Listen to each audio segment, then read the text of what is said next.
We got llamas and doggos. Oh no! And Godzillas. All right, second round of Q&A. Here we go. Okay, this question is from Christy Kroger. Good Hi, friend Christy Kroger. I love you. So she asks, how do you prepare your bottle-fed baby big cats once they're of age, and how do you prepare them to go live in an enclosure without you moving in with them? The real question is how do you prepare yourself to let go? It's like sending your kids off to college, like when they're still babies, you know? Excuse me, here's a strawberry right here, right here. Godzilla gets strawberries sometimes, but not very often. But if I have on like open toe shoes, he'll keep on going and trying to get shoes and toes. I'm gonna throw this next strawberry over towards Jamie's toes. Don't hit me. Oh, Uh-oh. there. Okay, so he's got a very sharp little beak. Yes, he does. So anyway, Chrissy, good question, and of course it is. It's hard for us to. You start preparing from the day that they arrive.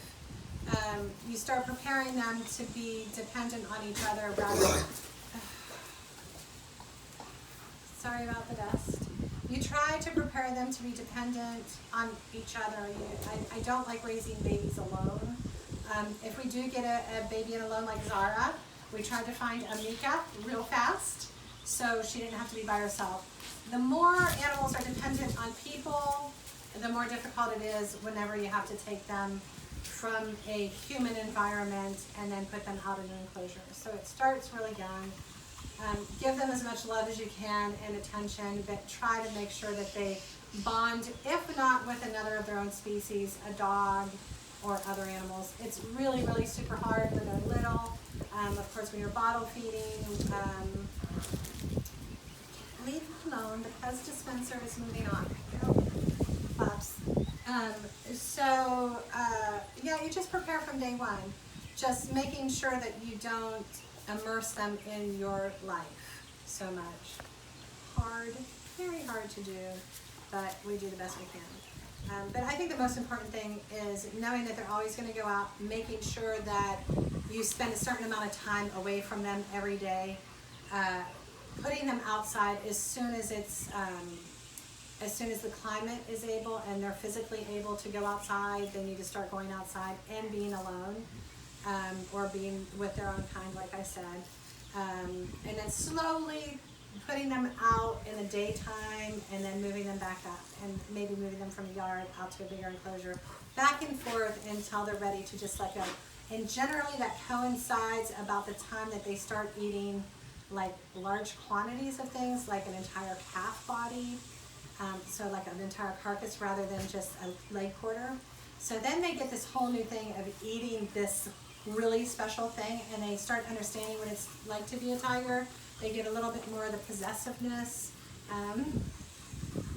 Godzilla wants more strawberries.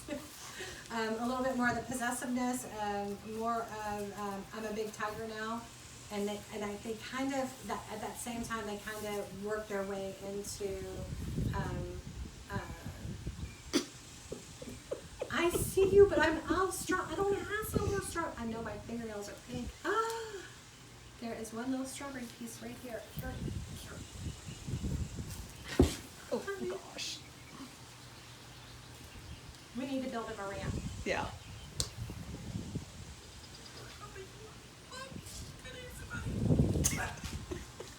He's very happy. Yes, he is. So I think I kind of answered that, did I, Jamie? Yes. There's a lot of interruptions, and I kind of get flighty and Yeah, tired no, and you all answered stuff. that. It's All right. you do it in stages. You Okay. Stages. increase independence until Increase they're independence. Yeah. good. Like this guy, I'm going to increase the. I don't have any strawberries.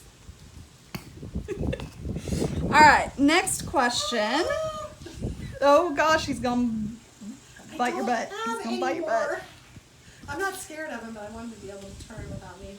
I don't like when he hisses at me. I'm sorry, bud. I love you. I love his butt. He has the cutest butt. He has a very spiny butt. Little, he's so prehistoric. He's my own little dinosaur, and I love him so much. Let's see if I can get it. Yeah, There's the spiny butt. I love his spiny butt. He got some real tough ass. Oops, sorry. Bleep. Beep. Okay. Okay. This is every conversation that Heidi and I have ever is. Ask any intern to his home. I go to ask Heidi one question 3 hours later. Get sidetracked. Okay, this question is from Melissa, our good friend Melissa, who does a lot of our YouTube videos. So she asks, Melissa, you're here right now. yeah, she's here right now. When it comes to cats with unique coloration, like Mr. Munchie, are there usually any medical abnormalities that you need to look out for in the future? Very good question. There is something that I call the Arabella syndrome, and Arabella was a tiger that was born here in the 1990s, and she was a white tiger, and she was born with one eye. Bill says not a big deal. Sometimes animals are born without an eye. Go on. 5 months later, she starts getting very, very ill. We take her into surgery. We open her up. There's a reason why I'm going here. We open her up, and all of her organs are missing on the same side of her body. Don't you bite my hair. On the same side of her body. So she only had one kidney, one ovary, and her lung was even deformed on the one side. So she hardly had anything. So I call that the Arabella syndrome. If you see something odd on the outside, like Arabella only had one eye, if you see something like that on the outside, then on the inside there's probably a lot more.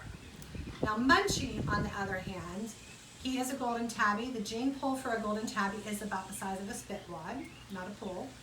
So there are going to be issues genetically with cats like Munchie, with most of them. Munchie is what I call special. I love him with all my heart. I love him with all my heart, but he does have some special needs. One of those is I don't think he sees very well. So we have to watch him real close. We have to move around him in a certain manner. I speak to him very animated all the time. He loves me very much. He gets real excited when I'm around. And a lot of that comes from being very animated with him. Yes, cats like Munchie do have issues. Even though he doesn't have one eyeball, he is a different color. That's not a normal color that you find in the wild or ever did find in the wild, like white tigers once were found in the wild as a norm. The golden tabbies, I don't think they were something that was ever normal in the wild. And because there are so few, that would suggest that the gene pool is very small. It's a recessive gene. We're breeding this recessive gene, and I'm not going to give you my personal opinion on that, except that I think that there are issues.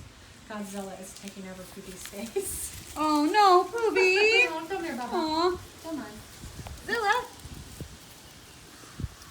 Remember, you swept his food away earlier. Oh, that's right. He's picking up all the food that I got rid of. I'm sorry. See. Okay. All right. So that's, I think, answered most of the question. Watch your fingers. Here comes Zilla coming through. I'm watching them. I think that's about it. So Melissa, let me know if that's got you covered a little bit on the golden tabby thing. But yeah, it's kind of touchy with a golden tabby. And usually those cats too that have the unusual coloring, a little more sensitive to sedatives and anesthesia. Sedatives. Although Munchie, I'm telling you, when we sedated him awesome. to take that trachea off his tongue, which, come on, I've been around hundreds and hundreds and hundreds of tigers that have eaten thousands of tracheas, and he's the one that gets it stuck on his tongue. I mean, that's Special. that's special. That's special stuff. So, cute, adorable, we'll love him forever, but special. Hope that answers your question. If you have any more, give me a call. Thanks for visiting. All right. Don't forget, if you have more questions, we're going to keep posting these as often as we have questions. So just post your questions that you'd like Heidi or anybody else to answer in the comments. See you guys later. Dahlia would love to answer questions if you have any for her. Yes, especially why she is not given bottles anymore. That's a big one. All right. Bye, guys.